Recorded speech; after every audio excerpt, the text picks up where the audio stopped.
Welcome to our live. ನಾನು ನಿಮ್ಮ ಜನಪದ ಸೋನು ಬ್ಲಾಗ್ಗೆ ವೆಲ್ಕಮ್ ಮಾಡ್ತಾಯಿದ್ದೀನಿ. ಎಲ್ಲರೂ ಹೇಗಿದ್ದೀರಾ? ಚೆನ್ನಾಗಿದ್ದೀರಾ ಅಂದ್ಕೊಂಡಿದ್ದೀನಿ. ಸೊ ಇವತ್ತಿನ ಸ್ಪೆಷಲ್ ಏನಪ್ಪ ಅಂತಂದರೆ ಮಶ್ರೂಮ್ ಗ್ರೇವಿ ಮತ್ತು ಪೂರಿ ಮಾಡ್ತಾಯಿದ್ದೀನಿ.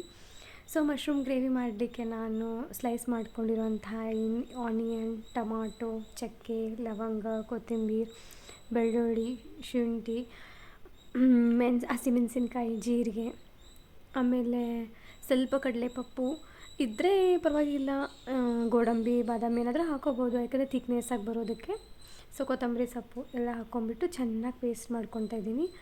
ಇದಕ್ಕೆ ನಮಗೆ ಸ್ಪೈಸಿಯಾಗಿ ಬೇಕು ಅಂದರೆ ಚಕ್ಕೆ, ಲವಂಗ, ಕರಿಮೆಣಸು ಪ್ರತಿಯೊಂದೂ ಆ್ಯಡ್ ಮಾಡ್ಕೋಬೋದು, ಏಲಕ್ಕಿ.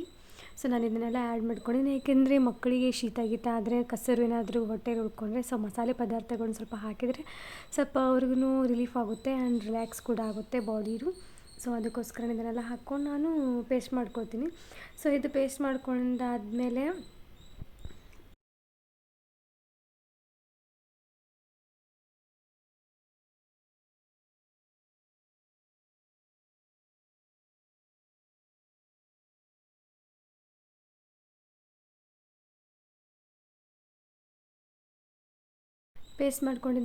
ಮತ್ತೆ ನಾನು ಮಶ್ರೂಮ್ನ ನೀರಲ್ಲಿ ನೆನೆಯಿಟ್ಟಿದ್ದೆ ಒಂದು 10 ಮಿನಿಟ್ಸ್. ಚೆನ್ನಾಗಿ ನೆಂದೋಗಿತ್ತು. ಚೆನ್ನಾಗಿ ನೆಂದೋಗಿದ್ದ ತಕ್ಷಣ ನಾನು ಮೇಲ್ಗಡೆ ಸಿಪ್ಪೆ ಎಲ್ಲ ಸುಲಿತೀನಿ, ಬಿಕಾಸ್ ನನಗೆ ಹಾಗೆ ಮಾಡಲಿಕ್ಕೆ ಮನಸ್ಸು ಬರೋದಿಲ್ಲ. ತುಂಬಾ ಮಣ್ಣೆಲ್ಲ ಇರುತ್ತಲ್ವ.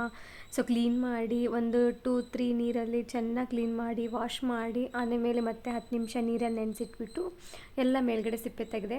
ಅಂದರೆ ನಾನು ತೊಗೊಂಡು ಬಂದು 1 ವೀಕ್ ಆಯಿತು. ರೀಫ್ರೀಝರಲ್ಲಿ ಇಟ್ಟಿದ್ದನಲ್ಲ, ಅದು ರೀಫ್ರೀಝರಲ್ಲಿ ಏನಾಗಿದೆ ಅಂತ ಐಸ್ ಟೈಪ್ ಆಗೋಗ್ಬಿಟ್ಟಿತ್ತು. ಅದು ಮೆಲ್ಟ್ ಆದಂಗೆ ಆಗೋಗ್ಬಿಟ್ಟಿತ್ತು. ಸ್ವಲ್ಪ ಥಿಕ್ನೆಸ್ನೆಲ್ಲ ಕಡಿಮೆ ಆಗಿತ್ತು, ತುಂಬಾ ಸಾಫ್ಟ್ ಆಗೋಗ್ಬಿಟ್ಟಿತ್ತು. ಸೊ ಹೆಂಗೆ ಬೇಕಾದಂಗೆ ಸ್ಲೈಸ್ನ ಕಟ್ ಮಾಡ್ಕೊತಾ ಇದ್ದೆ, ಬಿಕಾಸ್ ನನ್ನ ಮಗ ತುಂಬಾ ಅಳ್ತಾ ಇದ್ದ. ಅದಕ್ಕೋಸ್ಕರ ನಾನೇನು ಮಾಡಿಕೊಂಡೆ, ತುಂಬ ಥಿಕ್ನೆಸ್ನ ಇದ್ದಿರೋದನ್ನೆಲ್ಲ ಕಟ್ ಮಾಡಿ ಚೆನ್ನಾಗಿ ಚಿಕ್ಕದಾಗಿ ಕಟ್ ಮಾಡಿ ಇಟ್ಕೊಂಡೆ. ಇದು ನೀವು ಒಂದು ಕುದಿಯಲೇ ಕುದಿಸ್ಕೋಬೋದು, ಯಾಕೆಂತಂದರೆ ತುಂಬ ಸಾಫ್ಟ್ನೆಸ್ ಆಗಿರುತ್ತೆ. ಮಶ್ರೂಮ್ ತುಂಬ ಏನು ಗಟ್ಟಿಯಾಗಿರೋದು, ಅದಕ್ಕೇನು ವಿಷಲ್ ಮಾಡಬೇಕು ಅಂತೇನಿಲ್ಲ. ಜಸ್ಟ್ ಪ್ಯಾನಲ್ಲೇ ನೀವು ಒಗ್ಗರಣೆ ಹಾಕ್ಕೊಂಡ್ಬಿಟ್ರೆ ಸಖತ್ತಾಗಿ ಬರುತ್ತೆ. ನಾನು ಕೂಡ ಏನು ಮಾಡೋಣ ಹೆಂಗೆ ಮಾಡೋಣ ಅಂತ ಪ್ಲ್ಯಾನ್ ಮಾಡ್ಕೊತಾ ಇದ್ದೆ. ಬಟ್ ನಾನು ಥಿಂಕ್ ಮಾಡಿ ಆದಮೇಲೆ ಪ್ಯಾನಲ್ಲೇ ಮಾಡಿಕೊಂಡೆ. ಸೊ ಫೈನಲಿ ಒಂದು 2-3 ಸ್ಪೂನಷ್ಟು ಆಯಿಲ್ ಹಾಕ್ಕೊಂಡು ಚಿಕ್ಕದಾಗಿ ಈರುಳ್ಳಿ ಕಟ್ ಮಾಡ್ಕೊಂಡಿದ್ದೀನಿ. ಒಗ್ಗರಣೆಗೆ ಬೇರೆ ಈರುಳ್ಳಿ ಆ್ಯಂಡ್ ಮಸಾಲೆಗೆ ಬೇರೆ ಈರುಳ್ಳಿ. ಮಸಾಲೆಗೆ ದೊಡ್ಡದಾಗಿ ಈರುಳ್ಳಿ ಕಟ್ ಮಾಡಿಬಿಟ್ಟು ಪೇಸ್ಟ್ ಮಾಡ್ಕೊಂಡಿದ್ದೆ. ಆ್ಯಂಡ್ ಒಗ್ಗರಣೆಗೆ ಚಿಕ್ಕದಾಗಿ ಈರುಳ್ಳಿ ಆ್ಯಂಡ್ ಶುಂಠಿ ಬೆಳ್ಳುಳ್ಳಿ ಪೇಸ್ಟು. ಸೊ ಪೇಸ್ಟ್ ಮಾಡ್ಕೊಂಡಿರೋದನ್ನ ಇಟ್ಕೊಂಡಿದ್ದೀನಿ. Chilli powder, garam masala powder, ಅರ್ಶಿಣದ powder and chicken masala, mushroom biryani masala powder. So ಇದನ್ನೆಲ್ಲನೂ ಹಾಕಿಬಿಟ್ಟು ನಾನು ಆಯಿಲ್ ಪೇಸ್ಟ್ ಮಾಡ್ಕೊಂಡಿರೋಂತಹ ಅದು ಮಸಾಲೆನ ಹಾಕಿ ಆಯಿಲ್ ಬಿಡೋ ಗಂಟನೂ ಹಾಗೆ ಬೇಯಿಸ್ತಾ ಇರಬೇಕು. ಆಯಿಲ್ ಬಿಡ್ತಾ ಇದ್ದಂಗೆ ಆವಾಗ ನೀರು ಆ್ಯಡ್ ಮಾಡಿ. ನೀವು ಮಸಾಲೆ ಹಾಕಿದ ತಕ್ಷಣ ನೀರು ಹಾಕೋಕ್ಕೆ ಹೋದರೆ ಟೇಸ್ಟು ಬರೋಲ್ಲ, ಆಮೇಲೆ ಕುದಿ ಬಂದಾಗ ಅದರದ್ದು ಸ್ಮೆಲ್ಲು ಬರೋಲ್ಲ. ಸೊ ಯಾವಾಗಲೂ ಅಷ್ಟೇ ಆಯಿತು, ನೀವು ಒಗ್ಗರಣೆ ಹಾಕಬೇಕು ಅಂತಂದರೆ ಮಸಾಲೆನ ರುಬ್ಕೊಂಡಿರೋದು ಫಸ್ಟ್ ಹಾಕಿಬಿಟ್ಟು 2 ಮಿನಿಟ್ಸ್ ಬಿಡಿ. ಅದನ್ನು ಆಯಿಲ್ ಕಂಟೆಂಟ್ ಎಲ್ಲನೂ ಆಚೆ ಬರಬೇಕು, ಅಂದರೆ ಮಸಾಲೆನ ಚೆನ್ನಾಗಿ ಬೆಂದೋಗ್ಬಿಟ್ಟಿರಬೇಕು. ಯಾಕಂದ್ರೆ ನಾವು ಮಿಕ್ಸಿಗೆ ಹಸಿದು ಹಾಕಿರ್ತೀವಲ್ವ. ಸೊ ಅದನ್ನೆಲ್ಲ ಹಾಕಿದ್ದಾದಮೇಲೆ ಫೈನಲಿ ನೀರು ಹಾಕಿ ಆಮೇಲೆ ಮಶ್ರೂಮ್ನ ಕಟ್ ಮಾಡ್ಕೊಂಡಿದ್ದನ್ನು ಹಾಕಿಬಿಟ್ಟು ಚೆನ್ನಾಗಿ ಕಲಸಿರಿ. ಸೊ ಫೈನಲಿ ಈ ಲುಕ್ ಬರ್ತಿದೆ ನೋಡಿ. ಸಣ್ಣ ಉರಿ ಇಟ್ಬಿಟ್ಟು ನಾನು ಕುದಿಯೋಕೆ ಇಟ್ಟಿದ್ದೆ, ಬಿಕಾಸ್ ಮಸಾಲೆಗಳೆಲ್ಲ ಆ್ಯಡ್ ಆಗಬೇಕು ಮಶ್ರೂಮ್ಗೆ ಅಂತ ಹೇಳಿ.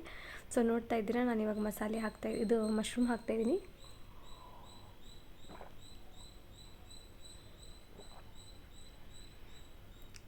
ತುಂಬ ಚೆನ್ನಾಗಿ ಕಾಣಿಸ್ತಿದೆ ಅಲ್ವಾ? ಸೊ ಫೈನಲಿ ಈ ಲುಕ್ ಬರ್ತಾ ಇದೆ. ಕಟ್ ಮಾಡ್ಕೊಂಡಿರೋದನ್ನೆಲ್ಲ ಹಾಕ್ಕೊಂಡ್ಬಿಟ್ಟು ನೀವು ನಿಮಗೆ ಹೆಂಗೆ ಅನಿಸುತ್ತೆ ಹಂಗೆ ಮಶ್ರೂಮ್ ಗ್ರೇವಿ ಮಾಡ್ಕೊಬೋದು, ಮಶ್ರೂಮ್ ಬಿರಿಯಾನಿ ಮಾಡ್ಕೊಬೋದು, ಮಶ್ರೂಮ್ ಸಾಗು ಮಾಡ್ಕೊಬೋದು. ನಾನು ಮಶ್ರೂಮ್ ಕುರ್ಮಾ ಟೈಪ್ ಮಾಡಿಕೊಂಡು ಪೂರಿ ಜೊತೆ ಚೆನ್ನಾಗಿರುತ್ತಾ ಅಂತ ಒಂದ್ಸರಿ ಚೆಕ್ ಮಾಡೋಣ ಅಂದ್ಕೊಂಡು ನಾನು ಬೆಳಗ್ಗೆನೇ ಹಿಟ್ಟು ಬೇರೆ ಕಲಸಿಟ್ಟಿದ್ದೆ. ಸೊ ಹಿಟ್ಟು ಕಲಸಿಟ್ಟಿರೋದನ್ನು ತೋರಿಸ್ತೀನಿ. ನೋಡಿದ ತಕ್ಷಣ ಯಾರಿಗಾದರೂ ಬಾಯಲ್ಲಿ ನೀರು ಬಂದೇ ಬರುತ್ತೆ ಸಹಜವಾಗಿಯೇ. ನನಗೆ ತುಂಬಾ ಇಷ್ಟ ಆಯಿತು, ಯಾಕಂದರೆ ಆಫ್ಟರ್ ಲಾಂಗ್ ಟೈಮ್ ನಾನು ಮಶ್ರೂಮ್ ಗ್ರೇವಿ ಮಾಡಿದ್ದು. ಸೊ ಮಶ್ರೂಮ್ ಕುರ್ಮಾಗೆ ನನಗೆ ಅದಕ್ಕೆ ಮ್ಯಾಚ್ ಆಗುವಂಥದ್ದು ಪೂರಿ ಆಗಲಿ ಏನದು ಪುಲ್ಕ ಆಗಿರಲಿ, ದೋಸೆ ಆಗಿರಲಿ, ಪ್ರತಿಯೊಂದೂ ನಾವು ಕಾಂಬಿನೇಷನಾಗಿ ತೊಗೋಬೋದು. ಬಟ್ ನನಗೆ ಪೂರಿ ಮಾಡಬೇಕು ಅಂತ ತುಂಬಾ ಆಸೆ ಆಗಿತ್ತು. ಆ್ಯಂಡ್ ದೈವಿಕಗೂ ತುಂಬ ಆಫ್ಟರ್ ಲಾಂಗ್ ಟೈಮ್ ಜಾಸ್ತಿ ನಾನು ಆಯಿಲ್ ಕಂಟೆಂಟ್ ಇರೋಂಥ ಫುಡ್ಗಳು ಕೊಡೋದಿಲ್ಲ ಮಕ್ಕಳಿಗೆ. ಸೊ ಸಮ್ ಟೈಮ್ ಏನಾದರೂ ಬೇಜಾರಾದಾಗ ಮಕ್ಕಳಿಗೆ ಏನಾದರೂ ಅನ್ನ ಸಾಂಬಾರು ಚಪಾತಿ ಪಲ್ಯ ಅದನ್ನೆಲ್ಲ ತಿಂದು ಬೋರ್ ಆದಾಗ ಮಾತ್ರ ನಾನು ಜಾಸ್ತಿ ಕೊಡೋದಿಂಥದ್ದು ಪೂರಿ ಐಟಮ್ಸ್ಗಳು. ಇಲ್ಲಾಂದರೆ ನಾನು ರೈಸ್ ಐಟಮ್ಸು ಬಿಟ್ಟರೆ ನಾನು ಚಪಾತಿ ಐಟಮ್ಸೇ ಜಾಸ್ತಿ ಕೊಡೋದು. ಸೊ ಫೈನಲಿ ಆಯಿತು, ಕುರ್ಮಾ ಅಂತೂ ರೆಡಿ ಆಯಿತು. ಆಮೇಲೆ ಬೆಳಗ್ಗೆ ನಾನು ಹಿಟ್ಟು ಕಲಸೋಕ್ಕೆ ನಾನು ಆಲ್ರೆಡಿ ತೋರಿಸಿದ್ದೀನಿ, ಬಿಕಾಸ್ ಇನ್ನೊಂದ್ಸರಿ ಕೂಡ ಹೇಳ್ತೀನಂತೆ. ಗೋಧಿ ಹಿಟ್ಟು 1 ಕಪ್ ಆದರೆ 1 ಕಪ್ಪು ಮೈದಾ ಹಿಟ್ಟು, ಆಮೇಲೆ ಅರ್ಧ ಕಪ್ಪು ರವೆ, ಆಮೇಲೆ ಸ್ವಲ್ಪ ಎಣ್ಣೆ, ಹಾಲಿದ್ರೆ ಹಾಲು ಮಿಕ್ಸ್ ಮಾಡ್ಕೊಬೋದು ಸಾಫ್ಟ್ನೆಸ್ ಆಗಿ ಬರಲಿಕ್ಕೆ. ಇಲ್ಲಾಂದರೆ ಬರೀ ಉಪ್ಪು ಹಾಕ್ಕೊಂಬಿಟ್ಟು ಚೆನ್ನಾಗಿ ಕಲಸಿ ಅದು ಬೆಳಗ್ಗೆನೇ ನೆನೆಸಿಟ್ಟಿದ್ದೆ. 1 ಅವರ್ ನೆಂದೋಗಿತ್ತು ಹಿಟ್ಟು. ತುಂಬ ಚೆನ್ನಾಗಿ ಕೂಡ ಬಂತು. ಲಟ್ಟಿಸ್ಬೇಕಾದ್ರೆ ಯಾವುದೇ ರೀತಿ ಅಂಟ್ಕೊಳ್ಳೋ ಥರ ಏನೂ ಆಗ್ತಾ ಇರಲಿಲ್ಲ. ನನಗೂ ತುಂಬಾ ಖುಷಿ ಆಯಿತು ಲಟ್ಸೋಕ್ಕೆ. ಫಟಾಫಟ್ ಅಂತ ಲಟ್ಸಿ ಒಂದು ಪ್ಲೇಟಲ್ಲಿ ಎಲ್ಲ ಸರ್ವ್ ಮಾಡಿ ಇಟ್ಕೊಂಡಿದ್ದ ತಕ್ಷಣ ತುಂಬ ಉರಿ ಬಿಸಿ ಇದ್ದಾಗಲೇ ಮಾತ್ರ ಚೆನ್ನಾಗಿ ಉಬ್ಕೊಂಡ್ಬಿಡ್ತಾಯಿತ್ತು. ಬಟ್ ಸ್ಟಾರ್ಟಿಂಗಲ್ಲೇ ನಾನು ಏನು ಮಾಡಿದ್ದೀನಿ, ಆಯಿಲ್ ಇನ್ನೂ ಬಿಸಿ ಆಗೋಕ್ಕಿಂತ ಮುಂಚೆನೇ ಹಾಕಿದ್ದಕ್ಕೆ ಸ್ವಲ್ಪ ಇಂದು ಉಬ್ತಾ ಇರಲಿಲ್ಲ. ಸೆಕೆಂಡ್ ಹಾಫಲ್ಲಿ ಮಾತ್ರ ಸಖತ್ತಾಗಿ ಉಬ್ಕೊಂಡು ಬಂತು. ನನಗೆ ತುಂಬಾ ಖುಷಿ ಆಯಿತು. ವಾವ್, ನಾನು ಮಾಡಿದ್ದಕ್ಕೂ ಸಾರ್ಥಕ ಆಯಿತು ಅಂತ ಅನಿಸ್ತು. ಅದಕ್ಕೆ ಕಂಟಿನ್ಯೂ ವೀಡಿಯೋ ಇರಲಿ ಅಂತ ಹೇಳಿ ನಿಮಗೆ ತೋರಿಸೋಕ್ಕೋಸ್ಕರನೇ ಮಾಡಿದ್ದೀನಿ. ಸೊ ಪೂರಿ ಕೂಡ ಆಯಿತು. ಪೂರಿ ರೆಡಿ ಆದ ತಕ್ಷಣವೇ ದೈವಿಕ್ ನನಗೆ ಮಮ್ಮಿ ಪೂರಿ ಕೊಡು ಅಂತಲೇ ಇದ್ದ. ಬಿಕಾಸ್ ಅವ್ನಿಗೆ ಯಾವತ್ತೂ ನಾನು ಈ ಥರ ಇಂಥ ಸ್ಪೆಷಲ್ ಐಟಮ್ಸ್ಗಳು ಅಂತ ನಾನು ಯಾವತ್ತೂ ಮಾಡೋಕ್ಕೆ ಹೋಗೋಲ್ಲ. ಯಾಕಂದರೆ ಆಯಿಲ್ ಕಂಟೆಂಟ್ ಅಂತೂ ನಾನು ಜಾಸ್ತಿ ಮಾಡೋಕ್ಕೆ ಹೋಗೋಲ್ಲ. ಇವಾಗ ವೆದರ್ ಚೇಂಜ್ ಆಗಿರೋದ್ರಿಂದ, ಮಕ್ಕಳಿಗೆ ಸ್ಕೂಲ್ ಹೋಗ್ತಾ ಇರೋದ್ರಿಂದ ಜಾಸ್ತಿ ಆ ಥರ ಫುಡ್ಗಳು ಕೊಡಬಾರ್ದು ಅಂತ ನನ್ನ ಥಾಟು. ಫೈನಲಿ ನಂದು ಕುರ್ಮಾ ರೆಡಿ ಆಯಿತು. ಮಶ್ರೂಮ್ ಕುರ್ಮಾ ಜೊತೆ ಪೂರಿ. ಲೈಕ್ ಹೇಗಿದೆ ಅಂತ ಹೇಳಿ ಆ್ಯಂಡ್ ಕಮೆಂಟ್ ಮಾಡಿ. ಇಷ್ಟ ಆದರೆ ಲೈಕ್, ಸಪೋರ್ಟ್ ಮಾಡಿ, ಸಬ್ಸ್ಕ್ರೈಬ್ ಮಾಡ್ಕೊಳ್ಳಿ. ಈಸಿ ಟು ಮೆಥಡಲ್ಲಿದೆ. ನೀವು ಮನೇಲಿ ಆರಾಮ್ಸೆ ಮಾಡಿಕೊಂಡು ಮಕ್ಕಳು ತಿನ್ಬೋದು, ಫ್ಯಾಮಿಲಿನೂ ಕೂಡ ತಿನ್ಬೋದು.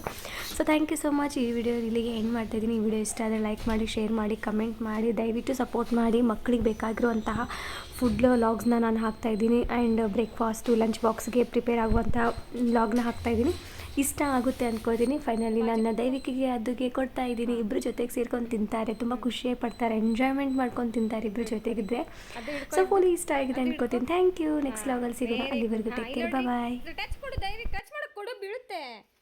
ಕೊಡು, ಟಚ್ ಮಾಡಕ್ಕೆ ಕೊಡು ಅವನಿಗೂ. ಹಾಂ, ವೆರಿ ಗುಡ್. ಇಲ್ಲಿ ನೋಡ್ರಿ ಇಬ್ರು ನೋಡ್ರಿ. ಹಾಂ, ನೋಡು ದೈವಿಕ್, ನೀನು ಅದು ನೋಡು. ಇಲ್ಲಿ ಕರೆಕ್ಟಾಗಿ ಕೂತ್ಕೋ. ಅಲ್ಲಿ ಪಕ್ಕದಲ್ಲಿ ಕೂತ್ಕೋ. ದಾದಾ, ಹಾಂ, ಕೈ ಹಾಕು ಅವನಿಗೆ. ಹಾಂ, ಇಲ್ಲಿ ನೋಡ್ರಿ ಇಬ್ರು. ಅದು ನೋಡು ದೈವಿಕ್, ನೋಡು ನೀನು, ಅದನ್ನ ನೋಡು.